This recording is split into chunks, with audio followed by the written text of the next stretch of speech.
Kako skrbite za svoje telo? Aleksander tukaj. To današnje coaching vprašanje je vprašanje zavedanja o tem, kako pomembno je, da če želimo imeti pozitivne misli, če želimo biti v dobrem čustvenem stanju, da skrbimo za svoje telo. To ne pomeni samo, da se gibamo, ne pomeni samo, da skrbimo za dovolj vode oziroma tekočine, da prihaja v naše telo, da skrbimo za to, da so hrana, ki jo zaužijemo, sveža hrana iz izvora, ki ga morda poznamo. Če imamo to možnost, da prihaja iz vrta, ki ga vidimo skozi naše okno, toliko bolj.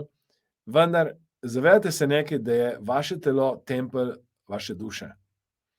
Da je vaše telo osnova, na kateri lahko gradite vaš notranji svet.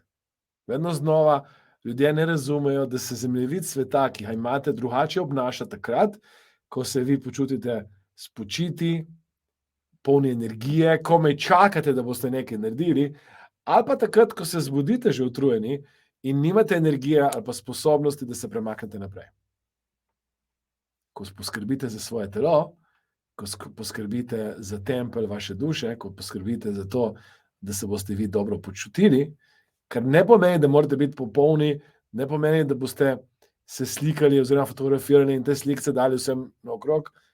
Važno je, da se vi počutite dobro in da vi v svojem svetu veste, da je vaš notranji svet odraz zunanjega in zunanji močno vpliva na notranji.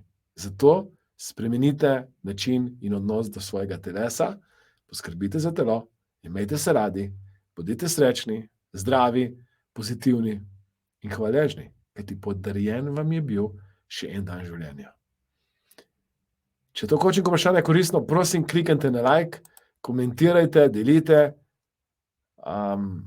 všečkajte, pomagajte mi pomagati še